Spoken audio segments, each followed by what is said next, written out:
স্মরণকালের ভয়াবহ বন্যায় ডুবতে বসেছে দেশের বেশ কয়েকটি জেলা। পরিস্থিতি এমন যে উদ্ধার কাজ করাও অনেক কঠিন হয়ে পড়েছে অনেক স্থানে। বলা হচ্ছে ভারত থেকে আসা উজানের ঢলে এমন কঠিন পরিস্থিতি তৈরি হয়েছে।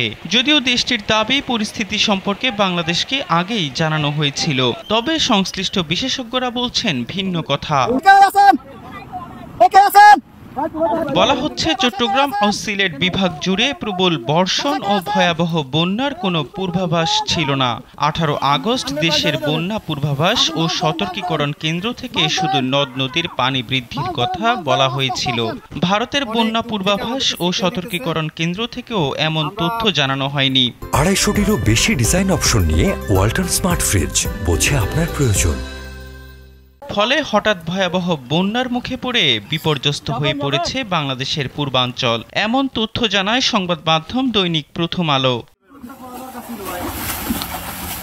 প্রথম আলোর প্রতিবেদনে বলা হয়, ভারত থেকে বড় ও আকস্মিক বন্যার আশঙ্কা থাকলে তা বিশেষভাবে জানানোর চর্চা দুই দেশের যৌথ নদী কমিশনের রয়েছে। মুহুরী নদীর উজানে ভারতীয় নদী বিলুনিয়াতে গত 3 দিনে সর্বকালের রেকর্ড ভাঙা বৃষ্টি হয়েছে। পানির উচ্চতা দ্রুত বেড়েছে, কিন্তু ভারতের কেন্দ্রীয় পানি সম্পদ মন্ত্রণালয় থেকে এ ব্যাপারে কোনো বিশেষ সতর্কবার্তা বাংলাদেশকে দেয়া হয়নি।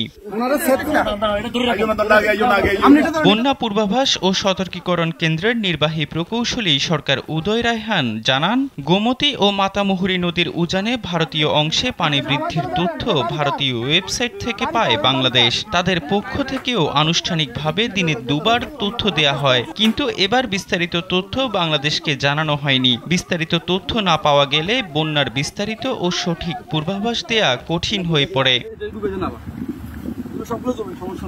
বাংলাদেশের উজানে ভারতের তিস্তা, ব্রহ্মপুত্র ও গঙ্গা অববাহিকায় ভারী বৃষ্টি হলে তা 3 থেকে 7 দিন পরে বাংলাদেশের অংশে অর্থাৎ ভাটিতে আসে। এরপর মৌসুমী বন্যা সৃষ্টি করে, কিন্তু ত্রিপুরায় ভারী বৃষ্টির 5 থেকে 8 ঘন্টার মধ্যে তা ফেনী, নোয়াখালী ও চট্টগ্রামে চলে আসে। এই ধরনের জরুরি পরিস্থিতিতে ভারতের উচিত ছিল বাংলাদেশকে দ্রুত তথ্য জানানো।